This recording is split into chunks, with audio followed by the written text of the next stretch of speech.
नगर तालुक्यातील शहापूर या ठिकाणी परमपूज्य गुरुवर्य विष्णुदत्त महाराज यांच्या पुण्यस्मरणानिमित्त आयोजित अखंड हरिनाम सप्ताहातील चौथा दिवस संपन्न झालाय। नगर तालुक्यातील शहापूर येथे परमपूज्य गुरुवर्य श्री विष्णुदत्त महाराज यांच्या 68व्या पुण्यस्मरणानिमित्त आयोजित अखंड हरिनाम सप्ताहातील चौथा दिवस संपन्न झाला। यावेळी अनेक मान्यवरांचे सत्कार देखील करण्यात आले। धार्मिक कार्यक्रमाच्या माध्यमातून समाज एकवटला जातो, यातून एकमेकांमध्ये ऋणानुबंध निर्माण होत असतात। श्री विष्णुदत्त महाराज यांच्या पुण्यस्मरणानिमित्त दरवर्षीप्रमाणे ग्रामस्थांच्या वतीनं यंदाही अखंड हरिनाम सप्ताहाचं आयोजन करण्यात आलं। धार्मिकतेतून आपली संस्कृती आणि परंपरा जोपासली जाते। आजच्या युवा पिढीला धार्मिकतेची गोडी निर्माण व्हावी यासाठी आध्यात्मिक कार्यक्रमांचं आयोजन होणं गरजेचं आहे। यावेळी टाळ मृदुंगाच्या गजरात नागरिक फुगडी खेळत भक्तिमय वातावरणात गाव दुमदुमलं होतं। प्रतिनिधी अनिकेत गौडी, न्यूज टुडे 24, अहमदनगर।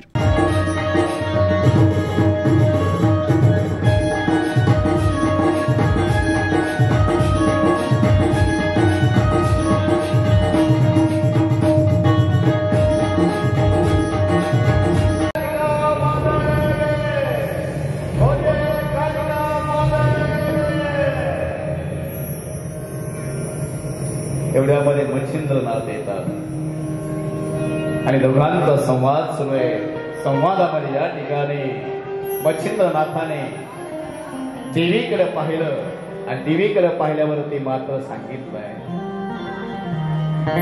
आई तू जगात जननी आहे आणि मी साबरी विद्येवरती एक ग्रंथ लिहितोय, साबरी विद्येचा एक ग्रंथ लिखाण काम करतोय। फक्त तुम्ही मला आशीर्वाद पाहिजे, तुमचा आशीर्वाद पाहिजे।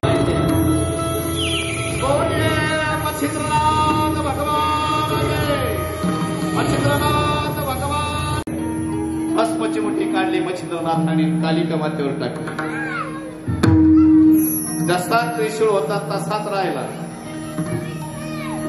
गेला म्हणायचं स्पर्शास्त्र, स्पर्शास्त्र टाकल्या अरे ना काही होईना। त्यावेळेस मात्र देवीने मच्छिंद्रनाथाला मशका समान, नाही बाबा मी पहिल्या दिवशी पण तेच सांगितलंय, बाबा इथं तो येऊ शकतो ज्याचं भाग्य आणि पुण्य उदयाला आलं। देवीने आराधना केली, भगवान शिवजीची आराधना केली, भगवान शिवशंकराची आराधना केली।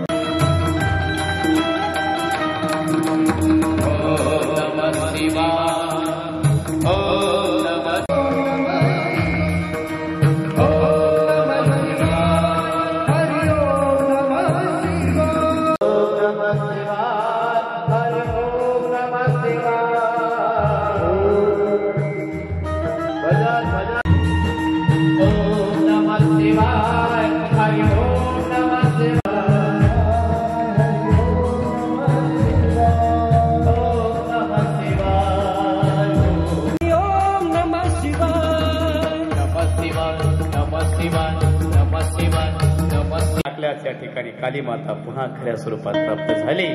चलनवलन जे थांबलं होतं ते चलनवलन या ठिकाणी त्रिशूळ सरळ करत।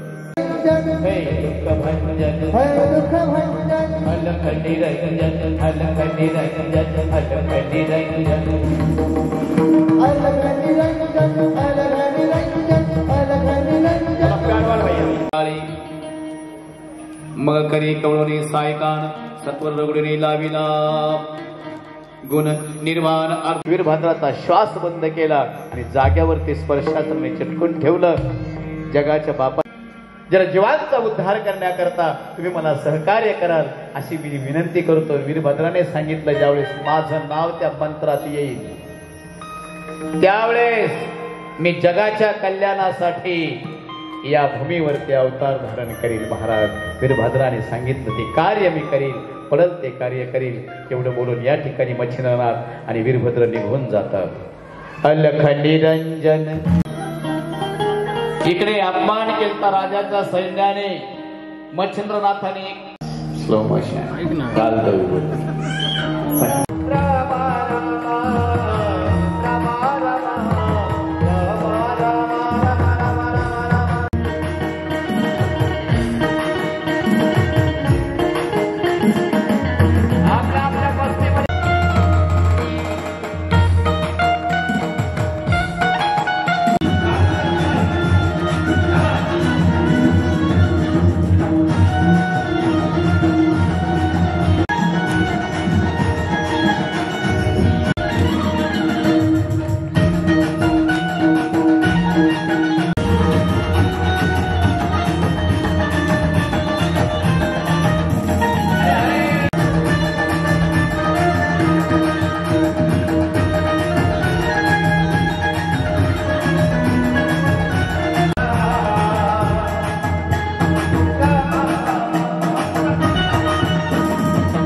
भाऊसाहेब साहेबराव बेरड या शरद भाऊंचा, संदेची कारले यांचा आणि महेश भाऊ जोडगे यांचा सत्कार.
त्यासाठी हा सुंदरसा जप, तोच भाग्यवान या ठिकाणी जप म्हणू शकतील ज्याची पुण्याची गणना कोण करी झालेली आहे.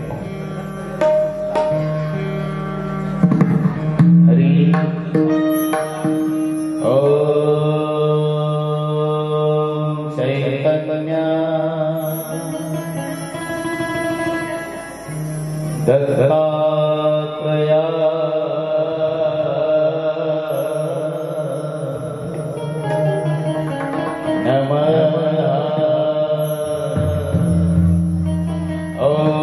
चैतन्य दत्तात्रेयाय नमः.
सगळ्यांच्या अंतःकरणामध्ये विराजमान भगवान नवनारायण म्हणजेच नवनाथ आणि नाथांची कथा तासलीपर्यंत आवाज येणारे असे तुम्ही श्रोते, तुमच्याबद्दल या ठिकाणी मी टाळी वाजवतो. कारण वक्त्याला श्रोते मिळणं भाग्य आणि श्रोत्याला वक्ता मिळणं भाग्य हे एक एकाचे हृदय आणि गोडी साखरेची आहे. देवाकडे एक डोळा जर मागितला ते भीतांदळ असू द्या आणि तिच्याकडे जर एक डोळा मागितला तर देवाने 2 देऊन टाकावेत, यापेक्षा काय पुण्य पाहिजे. अगदी तुम्ही सुंदर श्रोते या ठिकाणी लाभलेत आणि विशेष म्हणजे तरुण वर्गाचे अधिक आभार. सगळे येणारे भाविकांना या ठिकाणी कुठलाही प्रकारचा त्रास होऊ नये. भोजन करताना वेळेवरती पदार्थ गेले पाहिजे, वेळेवरती पत्रवळी गेली पाहिजे, वेळेवरती पाणी पोहोच झालं पाहिजे. यासाठी तरुणांची धडपड आणि जे वयोवृद्ध आहेत त्यांचं सुंदर असं मार्गदर्शन आपल्या सत्याला त्यांच्याबद्दल झाले. सुंदरसे या ठिकाणी आयोजन नियोजन आहे. महाराज आनंद वाटला. विष्णुदत्तजी महाराज यांची सगळ्यांच्यावरती कृपा, दत्त दिगंबर बाबांचा या ठिकाणी आशीर्वाद, कृपा प्रसाद आणि त्यामध्ये तुम्ही नावून निघाले.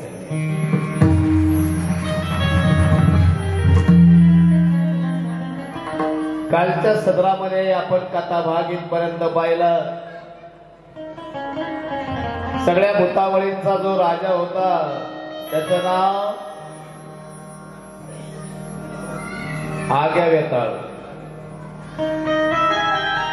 त्याच्याबरोबर ती या ठिकाणी युद्ध झालं आणि मच्छिंद्रनाथांनी त्या भूतावळींना सुद्धा ताबीज करून घेतलं. बाबा रे, ज्या वेळेस मी साबरी विद्येवरच या ठिकाणी कवित्व करणार आहे, ग्रंथ लिखाणकाम करणार आहे, ज्यावेळेस भूतांचा मंत्र येईल त्यावेळेस सगळ्या भूतांनी सहकार्य करायचे.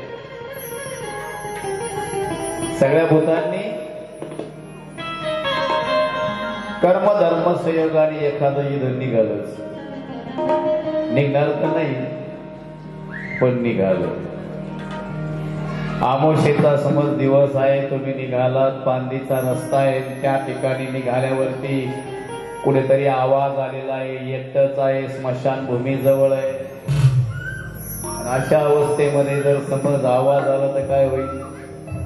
माणसं घाबरते. एका भूताला किती इथं संपूर्ण भूत जमात जी आहे, जी जात आहे, भूत जे आहे, भूत जे आहे ते सगळ्यांना या ठिकाणी काबीज करून या ठिकाणी घेतलं.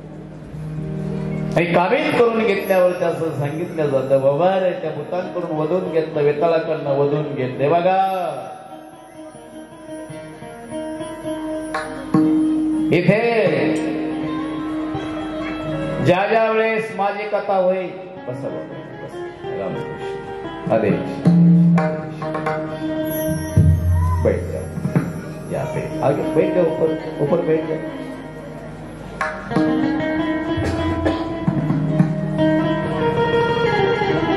तरी ते आख्यान वाचिता पावर करतात. भूताकडून काय काय वधून घेतलंय मच्छिंद्रनाथांनी हे बघा.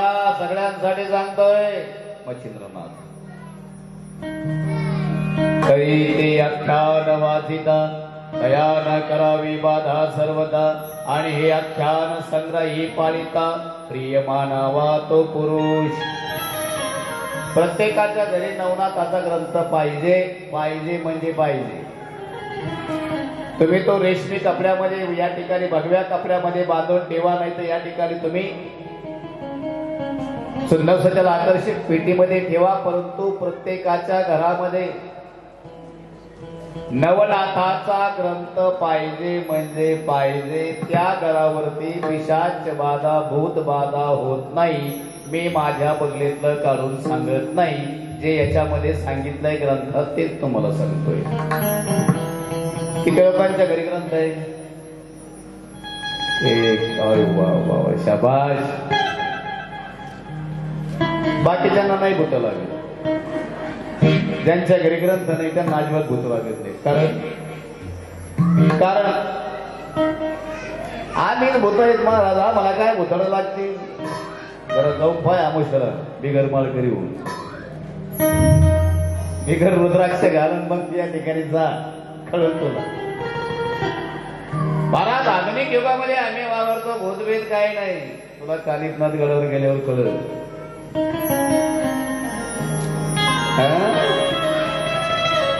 भूत पिशाच निकट नाही आवे, महावीर जब नाम सुनावे. भूताने सगळ्यांचे हात जोडले. ठीक आहे, ज्या घरामध्ये तुमचा या ठिकाणी नवनाथाचा ग्रंथ आहे त्या घरावरती आम्ही सगळे सहकार्य करणार. त्या घराला काय सांगितलं? ज्या घरामध्ये नवनाथाचा ग्रंथ आहे त्या घराला आम्ही सहकार्य करणार हे भूत सांगतात. पुन्हा वधून घेतलंय बघा. ऐसे यानुन चित्ती ते सदन स्पर्शू नये भूती, अस्पर्श होता व्यथा किंचिती होणार नाही भूतांची. यावरी प्रशस्तपणे राहून जरी सदनी आले विघ्न, त्याचे करावे निवारण सकळ भूते मिळून. हे बघा रे भूतांनो, जर विघ्न आलं घरावर आणि त्याच्या घरात ग्रंथ आहे, सगळ्या भूतांनी एकत्रित येऊन विघ्न दूर करायचं. दिस इज माय ऑर्डर. कोण म्हणतंय? मच्छिंद्रनाथ. हा माझा तुम्हाला आदेश आहे. जो नाथ भक्त आहे, जो या ठिकाणी नाथांची सेवा करतो, त्याच्या घरामध्ये ग्रंथ आहे, अशांचं या ठिकाणी जर विघ्न आलं तर ते निवारण करायचं. भूताने हात जोडून नुसते मान हलवले, म्हणले महाराज तुम्ही सांगा आम्ही ते ऐकू. आम्ही या ठिकाणी तुम्ही सांगाल तसे या ठिकाणी आम्ही ऐकू. हे अंकार जो पाळिता त्यास कदा काळी न करावी व्यथा, हेच द्यावे मग सर्वथा कृपा करुणी सर्वांनी. ऐसे ऐकून मच्छिंद्र उक्ती अवश्य करू सकळ म्हणते, त्यास नाते व्यथा निश्चिती आम्ही न करू सहसासी.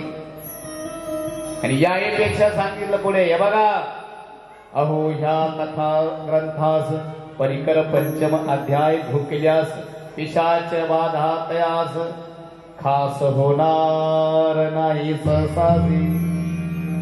जर हा अध्याय जर ऐकला, त्याला समज भूतार लागलेला आहे.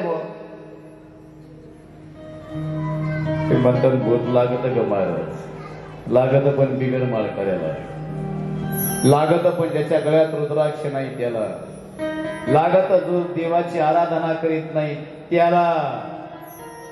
म्हणून तर नाथांचं बारोडे बाबा, भूत मोठे जमल गे बाई, आणि झाली झडपण करोगत काही. म्हणून इथे सांगितलं बाबा रे, जरी पहिली बाधा असेल तरी ती पठना करिता जाईल. प्रथमाध्याय जो घोकील त्याचा अंगरोग जाईल. इथे एक एक अध्याय सांगितला बाबा रे. जर अंगरोग जायचा असेल तर पहिला अध्याय या ठिकाणी घोकला पाहिजे. पहिला अध्याय या ठिकाणी आपण अंतःकरणामध्ये घोकला पाहिजे. इथे तिसरा अध्याय भोकीला प्रसन्न होईल तरी हृदयाचे. चौथा अध्याय घोकीला फळ कार्य निवटील परम सकळांचे. आणि आपलं जे फळ लागत आहे तो या ठिकाणी जर फळ पाहिजे असेल तर चौथा अध्याय या ठिकाणी आपण घोकला पाहिजे. तिसऱ्या अध्यायामध्ये या ठिकाणी अंजनी पुत्र पवन सौत हनुमान या ठिकाणी कृपा करेल. इकडे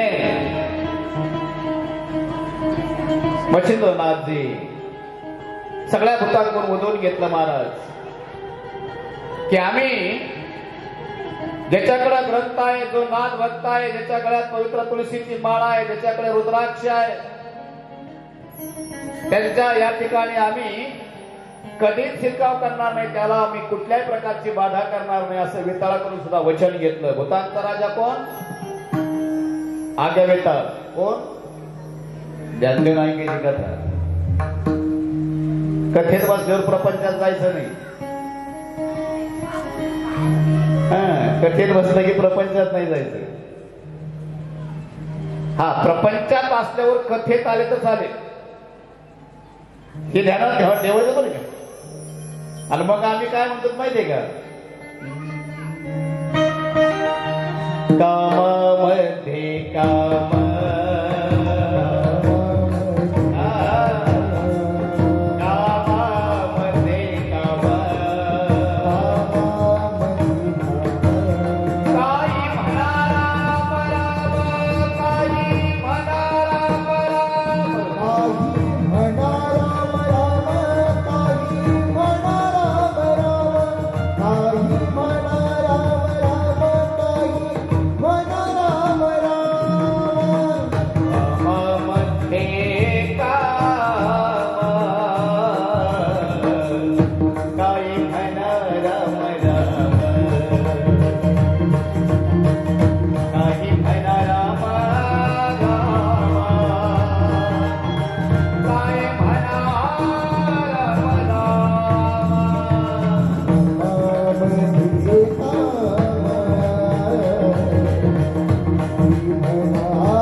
कामामध्ये काम काही म्हणा.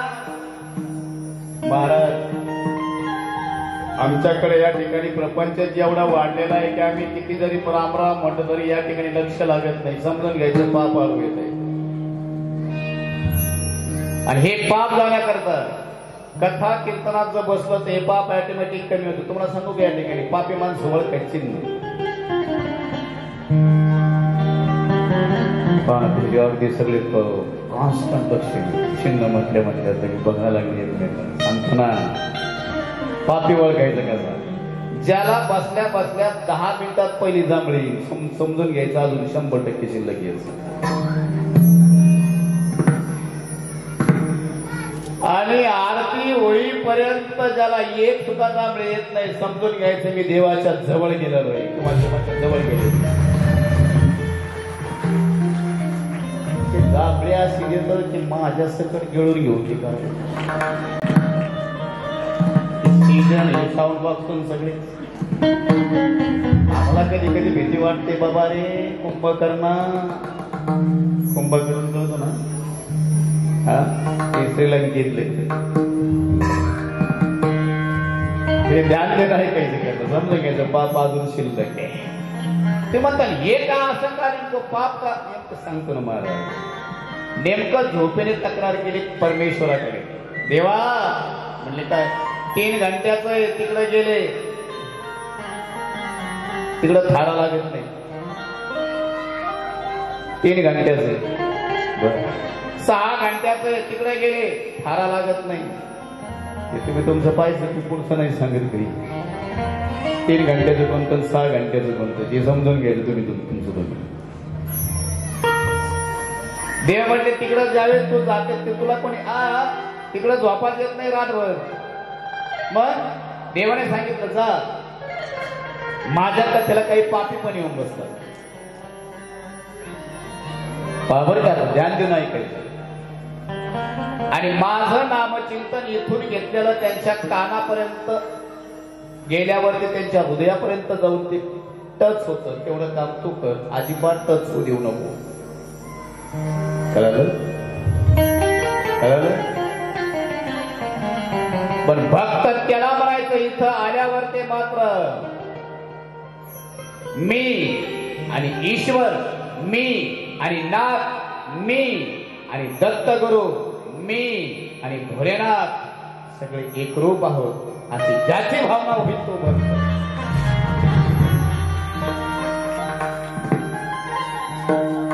आणि मग म्हणायचं महाराज विठ्ठल माझा आणि मी पाहता समजून द्या. हा घ्यायचं काय थोडं तयारी आहे का तुमची? चला घेऊ 5 मिनिटं एकटे. विठ्ठल माझा माझा, तुम्ही टाळी वाजता असेल घेत आपली कथा टाळी वाजता टाळीचा अर्थ सांगता मला. टाळी वाजली ना की इकडे डावा हाती ना, डावा सांगतो ना, त्या डाव्या हातावरती बरेच बटन आहेत आपले. कोणते कोणते सांगतो. एक किडनीचं बटन आहे, एक हार्टचं बटन आहे म्हणजे हृदयाचं बटन आहे, आणि दोन्ही बिंदूचं एक बटन आहे. किती झाले? 3. असा दणका बसला की ते बटनच चालू होते. हा, ज्यांना किडनीचा आजार आहे, ज्यांना या ठिकाणी ब्रेनचा आजार आहे, ज्यांना हार्टचा आजार आहे, तो बरा होतो. म्हणून वारकरी संप्रदायामध्ये टाळा टाळे लोपला नाद, आणि टाळे वाजवावी, गुढी उभारावी, वाटती चालावी आपल्या घरची. पण चुकल्यावर सांगत बरं का महाराज, म्हणजे सांगत चुकल्यावर. म्हणून असे टाळे वाजले ना, हे सगळं अगदी सगळं हे मशीन आहे ना, 3.5 कोटी रुपयाचं फ्री मध्ये दिलेलं, फ्री ऑफ कॉस्ट.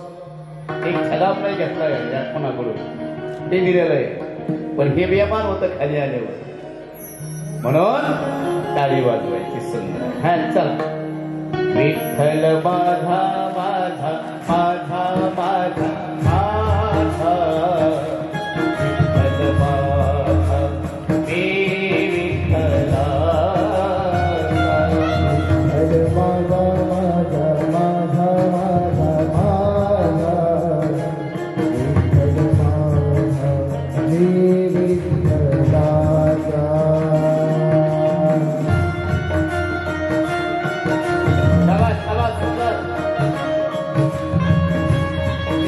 टाळी वाजवतात त्यांना धन्यवाद, जे नाही वाजवत त्यांना डबल धन्यवाद.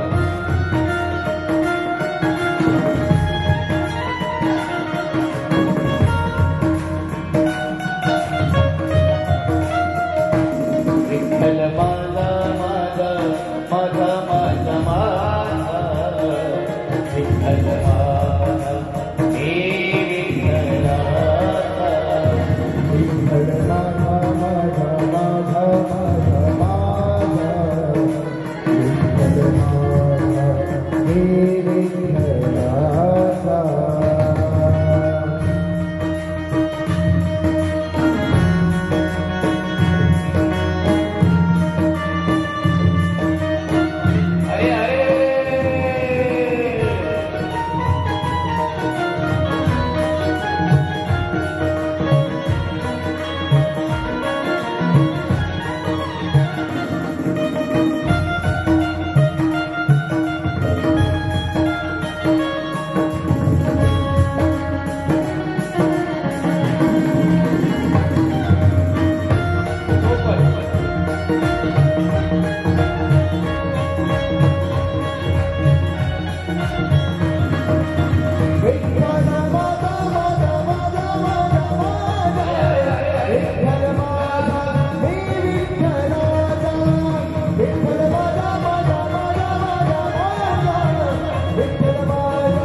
मच्छिंद्रनाथ निघाले. मच्छिंद्र म्हणे देवी बळीने वामन मारिला, मशक परी परिणामी पाताळ लोक निज दृष्टी लाविला. मच्छिंद्रनाथजी काली मातेच्या मंदिरामध्ये आले. काली मातेने त्या ठिकाणी देव असुर संग्राम झाला होता, तिथे या ठिकाणी असुराचा वध करून देवी शांतपणे पवडलेली होती, म्हणजे झोपलेली होती. ध्यानात ठेवा. आणि देवाला तेच सांगितलं, महादेवाला मला आरामाची गरज आहे, मला विश्रांतीची गरज आहे, मला कोणी इथं डिस्टर्ब करू नये, यासाठी या ठिकाणी मला शांतपणे निमूटपणे या ठिकाणी मी विश्रांती घेते, कोणी तिकडे आलं नाही पाहिजे. महादेवाने सांगितलं तुला कोणी उठवणार नाही. पण तेवढ्यामध्ये मच्छिंद्रनाथ जाऊन पोहोचले. मनात इच्छा निर्माण झाली, जर आपण कालिकेला प्रसन्न करून घेतलं तर कालिका मातेचा जो या ठिकाणी मंत्र येईल तो समाजाच्या कामी येईल, समाजाच्या कार्याला येईल. म्हणून काली मातेला प्रसन्न करून घेण्यासाठी या ठिकाणी प्रयत्न करणं गरजेचं आहे. मच्छिंद्रनाथजी उभे राहिले, हात जोडले मच्छिंद्राने. या देवी सर्वभूतेषु शान्तिरूपेण संस्थिता नमस्तस्यै नमस्तस्यै नमस्तस्यै नमो नमः. तेवढ्यामध्ये देवीची निद्रा भंग झाली, झोप उडाली. कालिका माता शांत आहे, सगळ्याला माहिती कशी आहे कालिका माता. जर समज सासू सुनाचं जर पटलं नाही तर आम्ही हा वाक्यप्रयोग पुढं करतो माहितीये का. तुम्ही काय असता अजून पुढचं सांगायचंय मला. म्हणजे आम्ही आमच्या दैवताचा अपमान कसा करतो ते सांगतो तुम्हाला. आणि का करतो आपण असा अपमान. तर सासू सुनाचं पटत नसेल आणि जर समज या ठिकाणी जर सासूबाई समज एखाद्या बाजूला साईडला समज जर मैत्रिणीमध्ये जाऊन बसत असेल आणि तिकडे एखादी चर्चा जर झाली तर सुनबाई कशा तुमच्या, काय सांगू, जणू काली माताच. आम्ही आमच्या दैवताचा असा अपमान करतो. सांगा ना देवीचं कसं या ठिकाणी आशीर्वाद लाभून आपल्या घरावर. नकळत कळत आपण किती पाप करतो मोठं माहित आहे. अहो काय सांगावं, जणू काली माता जी माझी सून म्हणजे. त्यावेळेस काली माता त्या घरातून रुष्ट होऊन निघून जाते. हे ध्यानात ठेवा महाराज. कालिकेचा अवतार आहे. अनिष्ट प्रथेविरुद्ध त्या ठिकाणी जिने या ठिकाणी युद्धकांड केलं. रक्तबीजाचं रक्त या भूमीवरती पडू दिलं नाही. ते म्हणतात एवढं तुम्हाला कसं माहिती, कारण भागवत देवी भागवत सुद्धा या ठिकाणी कधी म्हणजे तोडक्या मोडक्या प्रमाणात मी सांगत असतो. ध्यान देऊ नाही का. आपल्या दैवताचा अपमान आपण करू नये. ध्यान देऊ नाही का. अजून सुद्धा मी काय म्हणतो ते आपलं दैवत रुष्ट होता कामा नये महाराज. एका सुद्धा देवाचा अपमान हिंदूने कधीच करू नये महाराज. कारण ते दैवत तुमच्या घरी विराजमान असतं हे ध्यानात गरजेचं आहे.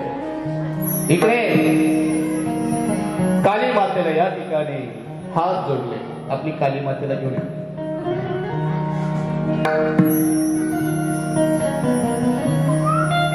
हात जोडले. देवी मच्छिंद्र म्हणे देवी ऐक परीने मानिला मशक परी परिणामी पाताळ लोक तिच्या दृष्टी दाविला. देवीने या ठिकाणी पाहिलं मच्छिंद्रनाथाकडे. कोण आहे रे बाबा. म्हणजे मी मच्छिंद्र आहे. कोण मच्छिंद्र. दत्तात्रयाचा शिष्य आहे. भगवान भोलेनाथाचा भक्त आहे. मान्य आहे. काल आहे ते मी विश्रांती घेत होते काल. तेवढ्यामध्ये ऐसी ऐकता भद्रकाळी चित्त त्या ठिकाणी गोसाव्यासारखे कपडे घालून आला. तुला माहित नाही या ठिकाणी मी कोण आहे. देवीला हात जोडून सांगितलं देवी माझी विनंती आहे तुम्हाला की तुम्ही मला सहकार्य करा, आशीर्वाद द्या. थोड्यामध्ये मागचा पुढचा विचार नाही केला महाराज. ऐसे शब्द अति अजाड की सहस्र विजूंचा गडगडाट की अनंतार्क उदयात महिला गे मिरवला. आणि तेवढ्यामध्ये मात्र त्या भद्रकालीने अकराळ विकराळ स्वरूप धारण केलं. आणि अकराळ विकराळ स्वरूप धारण केल्यावरती मात्र त्याच ठिकाणी मच्छिंद्रनाथांकडे या ठिकाणी आपल्याकडचा जो त्रिशूळ होता तो त्रिशूळ त्या ठिकाणी उगारला. आणि मच्छिंद्रनाथावरती तिथेच या ठिकाणी प्रहार करणार. तेवढ्यामध्ये मच्छिंद्रनाथाने आपल्या हातातील भस्मचिमुटी त्या ठिकाणी बाहेर काढली. आणि बाहेर काढल्यावरती तेथेच मात्र मच्छिंद्रनाथावरती एक वलय तयार झालं. सुंदरसं वलय तयार झालं. पेटवलं का बस.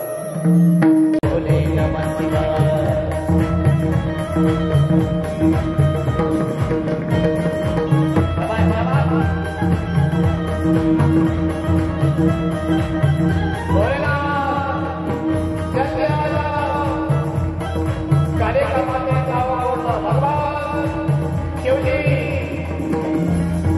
त्राहिमा त्राहिमा त्राहिमा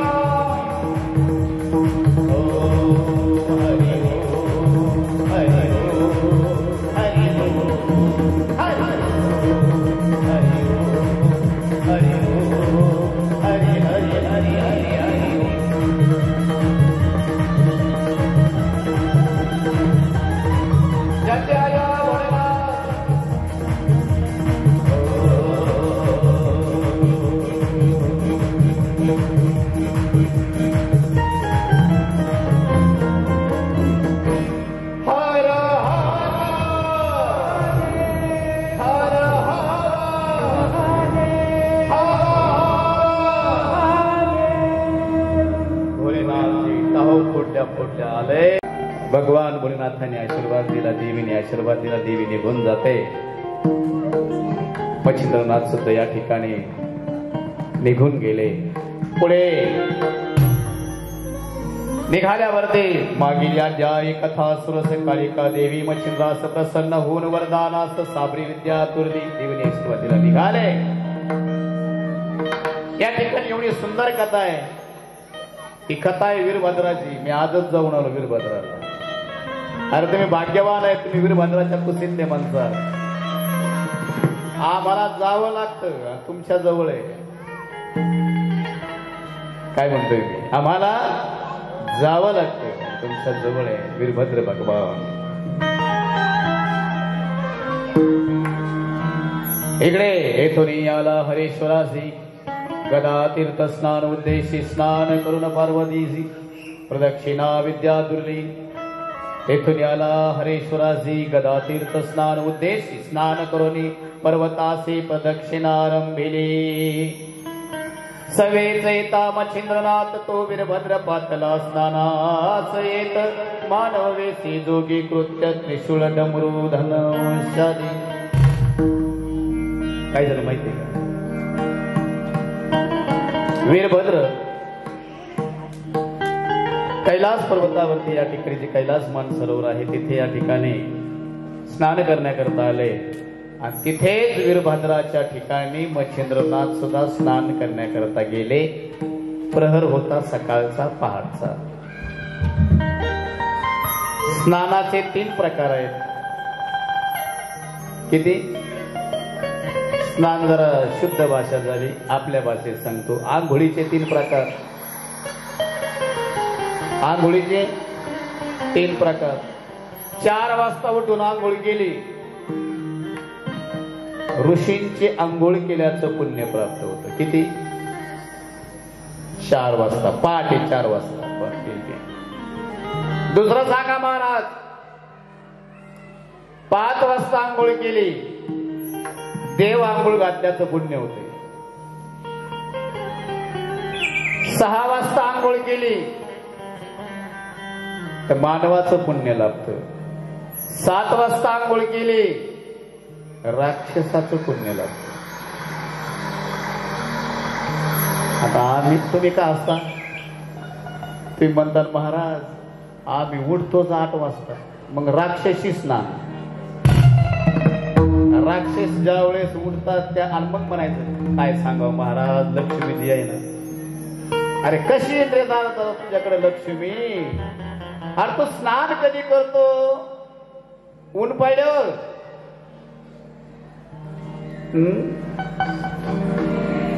आणि एक सांगतो ध्यान दे नाही का अजून. स्नानाच्या अगोदर काही खाऊ पिऊ नाही. आता चला तुम्हाला थोडस गरुड पुराणात नेऊन घालतो. कधी वाचता ऐकतो ना गरुड पुराण तुम्ही? गरुड पुराण कोणी कोणी ऐकलं? गरुड पुराण माणसं मेल्यावर सांगतील ते का जिवंतपणे? हाय शाबास.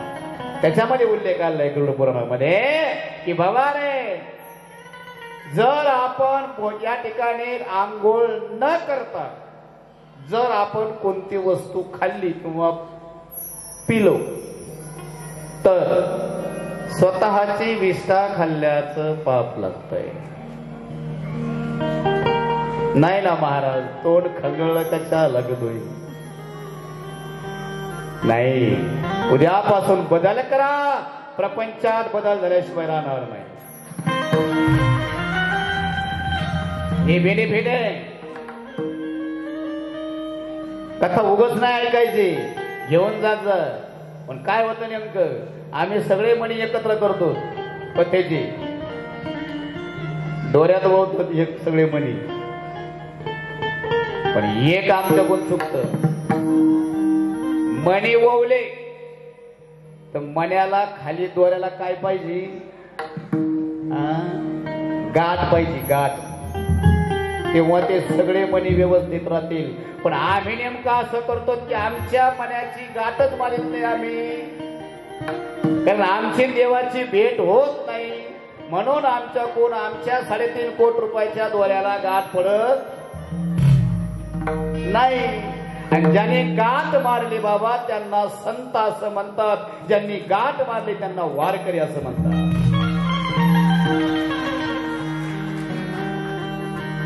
इकडे सवेची तामचंद्रनाथ तो वीरभद्र प्रातला सानास मानवेसी जोगी कृत्य त्रिशूळ डमृधनुष शैली शिंगी नादाद्भूत नाद नोय तो आगम व्यक्त साधक हितार्थ स्वार्थ अर्थ परिणामी अहोजी. चला, मच्छिंद्रनाथाने वीरभद्र कैलास मानसरोवरामध्ये स्नान करण्याकरता आहेत. आणि दोघांची भेट झाली. आणि दोघांची भेट झाल्यावरती मात्र एकच झालं, वीरभद्राने विनाकारण मच्छिंद्रनाथाची खोडी काढली. काहीला कारण नसताना उपाध्या बोलून ठेवायची सवय असते. तिथं सांगितलंय, वीरभद्राने मच्छिंद्रनाथाची विनाकारण खोडी काढली. वीरभद्र म्हटला, माझ्यासारखाच पोशाख घातला, माझ्या शिवशंकरासारखा पोशाख घातलाय, नेमकं कोण आहे विचारलं. कोण आहात? मी मच्छिंद्र. म्हणजे जती आहे, पंत, कानफाडी, नाथपंथ. अरे माझ्या प्रभू सारखे, माझ्या शिवशंभू सारखे या ठिकाणी पोशाख परिधान केला, काय कारण? हा संप्रदाय शिवशंकराचा संप्रदाय म्हणून. काही घेणं नाही, काही देणं नाही, काही नाही. कारण काहीला सवय असते महाराज, कारण नसतं उद्योग वाढून ठेवायचे. चला 19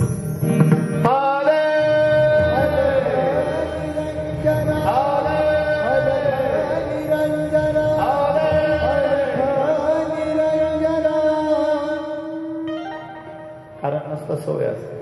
वीरभद्राची काही गरज होती का काही बोलायची? नाही.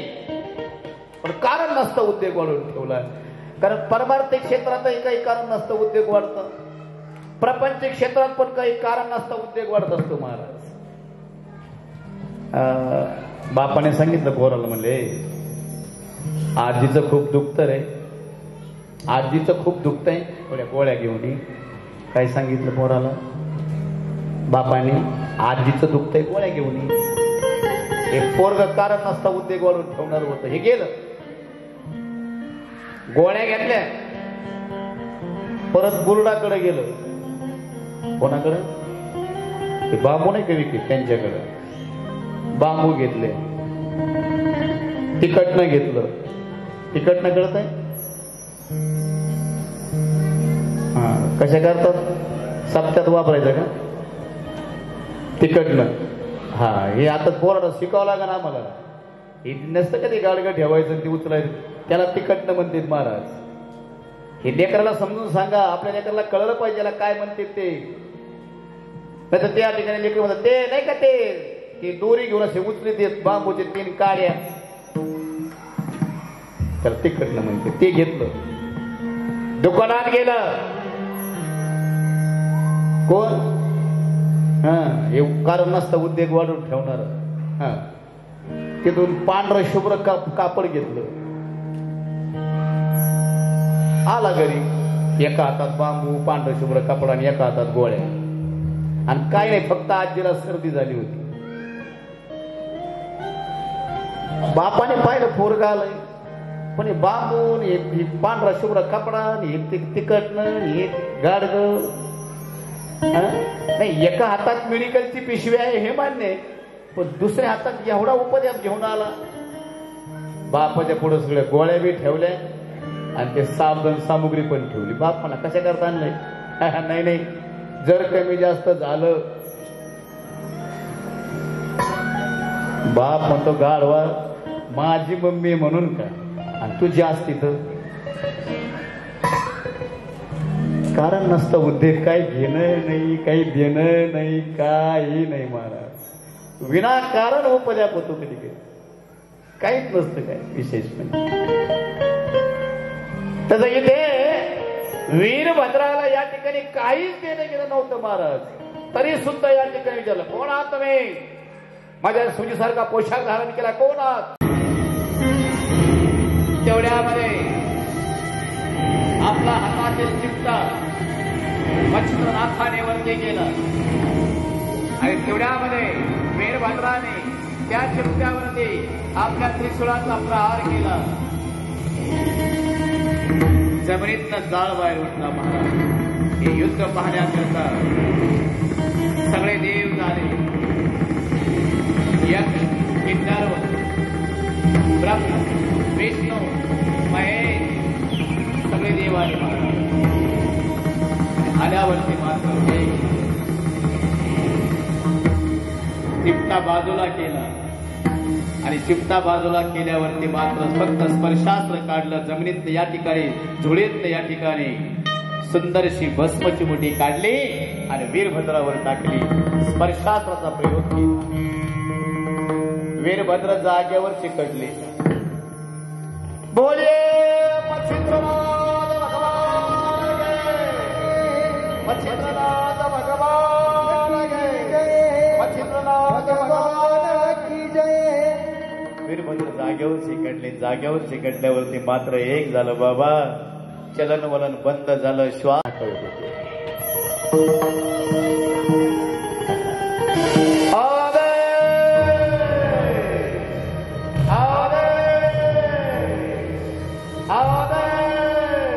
विभूती टाकले. राजा उठले. राजा उठल्यावरती मात्र राजाने विनंती केली, मला रामाचं दर्शन करून द्या. काही क्षणामध्ये रामाचं दर्शन केलं आणि रामाचं दर्शन केल्यावरती रामाच्या कडकडून मिठी या ठिकाणी मारली राजाने. बेटा एकमेकाला चला. प्रभु रामचंद्र भगवान प्रभु रामचंद्र भगवान की जय, प्रभु रामचंद्र भगवान की जय. सुंदर राजाने या ठिकाणी प्रभूची छबी पाहिली आणि छबी पाहिल्यावरती मात्र रामाचं या ठिकाणी जयघोष केला. रामाचं भजन म्हणू लागले. कोण? पशुपत नावाचा राजा. मच्छिंद्रा, तुमचे माझ्यावर आघात उपकार आहे. माझ्या आराध्याचं दर्शन मला घडवलं. रामाचं भजन गाऊ लागले महाराज. जे रामाचे भक्त आहेत त्यांनीच भजन गायचे. रावणाच्या भक्तांनी नाही गायलं तरी चालेल. रामा रामा हो रामा रामा, रामा रामा हो रामा रामा.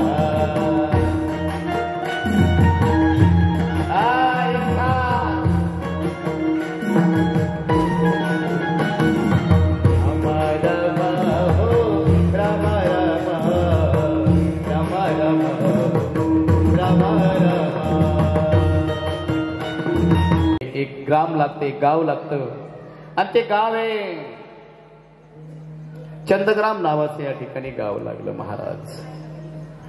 आणि त्या चंद्रग्रामी त्या ठिकाणी आले. आल्यावरती मात्र मनात विचार केला, मिथुला प्रयाग गया सुरस येथून मुनी विष्णुपदास अन्य तीर्थे करून मंगलादेश चंद्रगिरी सतो पातला. चंद्रगिरी नावाचं ग्राम त्या ठिकाणी लागलं आणि लागल्यावरती मात्र एक घटना त्या ठिकाणी झाली. चंद्रगिरी नाव या ठिकाणी आल्यावरती मात्र भिक्षा मागू लागले आणि भिक्षा मागत असताना अतिशय आनंदाने त्या ठिकाणी चेहरा प्रसन्न आहे आणि भिक्षा मागत आहे. महाराज एक लक्षात ठेवा, साधू घरी जर आला तर विना भिक्षेचं पाठीत जाऊ नका. आणि ज्याने साधू विना भिक्षेचा पाठवला समजून घ्यावं त्याच्या 42 पिढ्या नरकात गेल्या. किती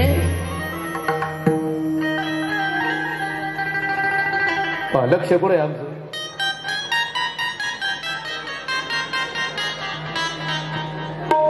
ना मी बघतोय समोर बाबा लक्ष करू. कोणतं गाव सांगितलं? त्या गावात आले ते मच्छिंद्रनाथ शहापूर दत्तबंधू शहापूरवर आले ते. आणि खरंच आले बरं, दत्ताची चूक नाही, दत्ता बरोबर म्हटलं. शहापूर मध्ये मच्छिंद्रनाथ आले मला लक्षात ठेवा.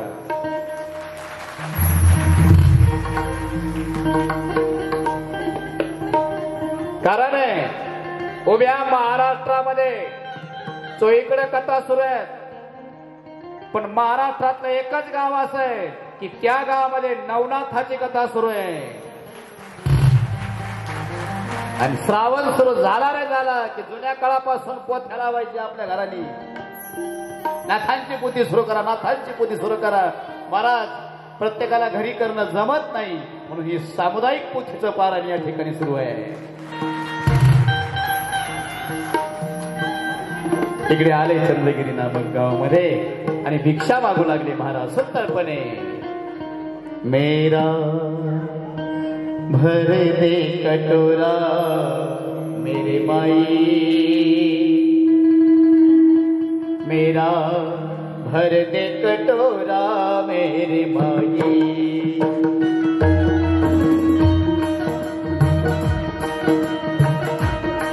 निघाले भिक्षेसाठी. चंद्रगिरी नावाचं ग्राम आहे.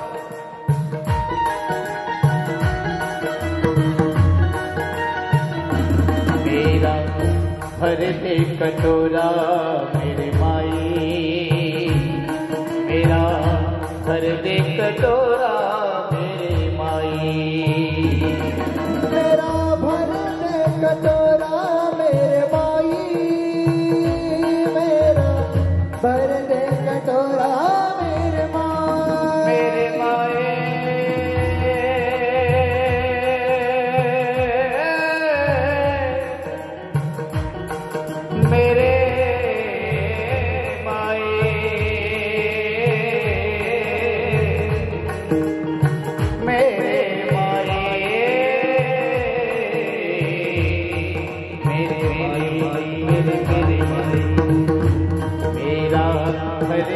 एकादशीच्या दिवशी त्या ठिकाणी उत्पत्ती झाली हे ध्यानात ठेवणं गरजेचं आहे. तेवढ्यामध्ये नाथ बाहेर उभे राहिले आणि उभे राहिल्यावरती मात्र तिने तो उकिरडा दाखवला की हाच तो उकिरडा आहे, इथंच मी ती उदी या ठिकाणी टाकून दिली, तिथंच भस्म टाकून दिलं होतं. नाथाने फक्त एकच वाक्य मुखातून बाहेर काढलं, अरे. उकिरड्यातून आवाज आला, आलाख निरंजन,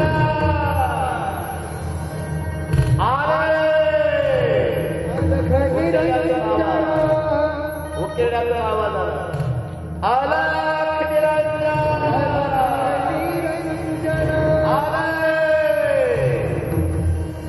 आलाख निरंजन,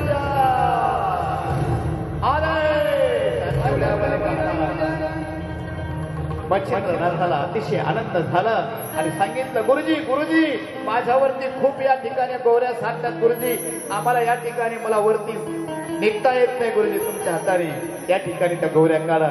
आणि तेवढ्यामध्ये मात्र त्या उकिरड्यातनं साक्षात गोरक्षनाथ प्रगट झाले आणि चरणावर लोट टाकले. गोरक्षनाथ